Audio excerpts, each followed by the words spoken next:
Yooka Laylee, the spiritual successor to the Banjo-Kazooie games, was published in early April after 2 years of crowdfunded development by ex-Rare employees. The game seemed to promise vibrant 3D environments, lovable characters, the occasional risque humour you could get away with in the 90s, and the warm tingles of an all-round nostalgic gameplay experience. Indeed, with the Insane trilogy also on the horizon, the long build-up to Yooka Laylee's release was hailed as the imminent rebirth of the retro-style 3D platformer, and as a PlayStation 1 enthusiast, I was one of the many excited people, and there were many. The Kickstarter raised £1 million in 21 hours, and after hitting all of its stretch goals, the funding period ultimately came to a close at over $2 million.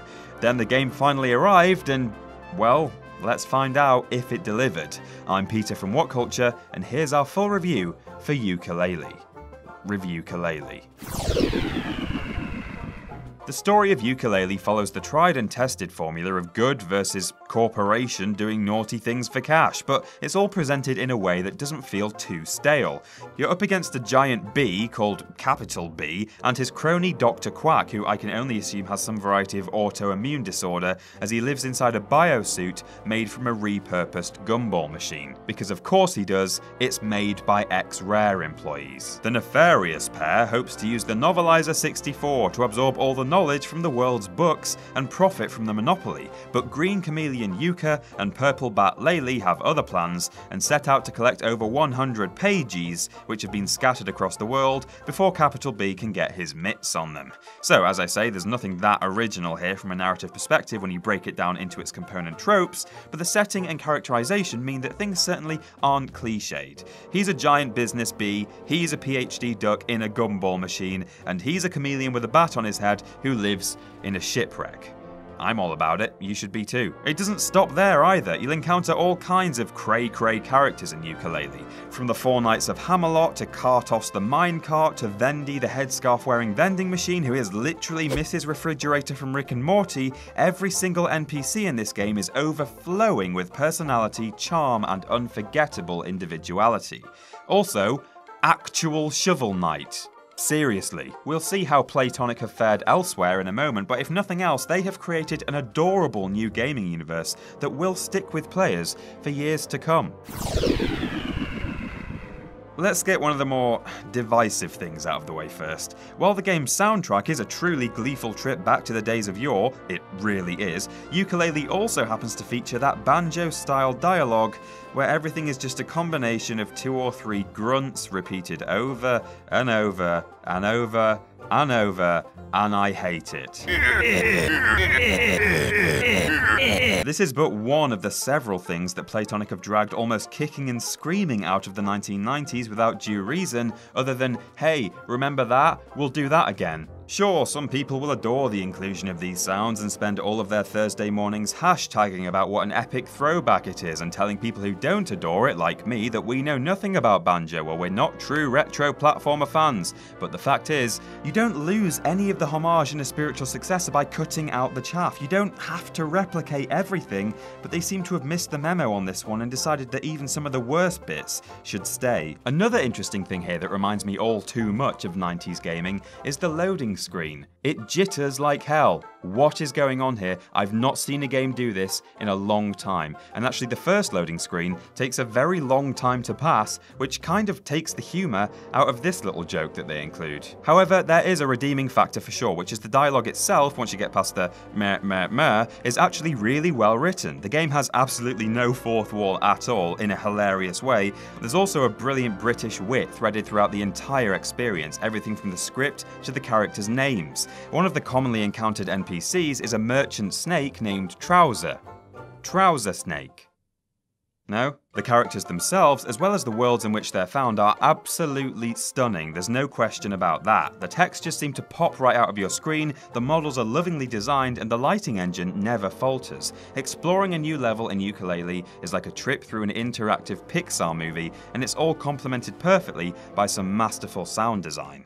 In fact, the only things that don't stand out visually are the corplets, that's the fodder enemies to you and me, which while nicely animated, are just generic and largely forgettable. I am fond of the sentient eyes that can bring inanimate objects to life, but they're about the limit on enemy innovation in this game. Even the game's boss designs are something less than memorable, and as we're about to discuss, the actual battle mechanics are noticeably dated too, despite the contemporary visual effects, which is about to become a very common theme as we take a look at gameplay. As previously mentioned, this game follows a very standard formula dating back decades. Here's a world, there are things to find, things to do, go find them, go do them. And you know, I'm not about to call a game dated purely because it's rooted in an old school genre. Quite the contrary, these sorts of throwback titles can frequently come up smelling of roses, especially if the developers do reinvigorate said genre where necessary. But that's where Yooka Laylee missed the mark a little bit, not only by failing to update the clunkier issues that 90s gaming brought with it, but also by adding in modern twists that were actually totally unnecessary. Take the level design, for example. While large open levels were often a staple of 5th generation 3D platformers, all the best ones still featured a degree of segmentation facilitated by transition screens, walls, and verticality. While Yooka Laylee certainly does have transition screens, which are specifically designed as another nod to Banjo-Kazooie, the worlds are still, on the whole, overwhelmingly large and confusing, for a 3D platformer that is. At times, areas seem desolate, absolutely devoid of well, anything, but then you'll stumble across a spot that's utterly packed with platforms, collectibles, and places to use your numerous special abilities, to the point that you're sometimes not sure what parts go with what, or even which bits you've already completed. To add insult to injury, the game only contains 5 worlds, full stop. I should note that they can all be expanded by collecting more pages, but I frequently found myself fumbling my way across a massive level, unsure of what to actually do with any of it, and thinking I'd have much preferred twice as many worlds at half the size. Even areas that do use the space more effectively feel like they're lacking depth and direction. Sure, the game features all manner of mechanics from arcade-style minigames to minecart rides to boss battles, but when all's said and done, I'm not driven to care about any of these places. The overarching story does gradually progress with cutscenes in between levels, but what about something to flesh out the worlds themselves? Let me learn about the local area, let me do more challenges alongside NPCs rather than just talk to them. The cloud race is okay, but there's no fellowship here. This isn't even a question of retro versus modern gaming either, because even the old school platformers fed you bagfuls of lore, cutscenes, and character interaction. Look at the likes of Spyro 2 with its diverse challenges and level-specific narratives. Look at Conker's Bad Fur Day with its animated conversations and memorable scenarios. I could tell you plenty about these locations and their local inhabitants, but with Yooka Laylee, where even am I? What actually is this place? And why is it that almost everyone I encounter in any world shows up later on a different one? Nobody lives anywhere. Even within the realms of a family-friendly fantasy game, this world is just not believable. However, I'd be categorically incorrect if I said that Yooka Laylee didn't do some of the old school stuff really well. This, for example, is Rextro64us, a living fossil who acts as a metaphor for extinct 64-bit gaming. Bringing him a play coin allows you to have a go at one of his assorted arcade games, and they all support local multiplayer. You don't get that as often as you'd like nowadays, so good job Playtonic for nurturing this endangered game mode. Similarly, Yooka Laylee's controls work reasonably well. A few months ago, we here at What Culture had a play with the Toy Box, a self-contained sandbox demo released midway through the game's development, and at the time, it felt pretty horrible. Yooka's jump height was ever so slightly too short in the most frustrating way, and Laylee's roll ability was terrifyingly slippy, but the developers seem to have listened to their backers' feedback and fixed things for the most part. Now, admittedly, there doesn't seem to be much of a consensus on this issue amongst reviewers, but my take is that if you're a seasoned veteran of the 3D platformer, you'll have no issues at all, and if you're not, I still think you'll pick it up very quickly. Number 1, despite the manageable controls, gameplay is where Yooka Laylee lets itself down, which genuinely saddens me. Playtonic have resurrected a beloved genre that I'm not only very familiar with, but passionately fond of, and that makes me happy whichever way you look at it. However, they've got almost everything completely topsy-turvy in terms of what needed bringing up to date, and what should have stayed exactly as it was 25 years ago.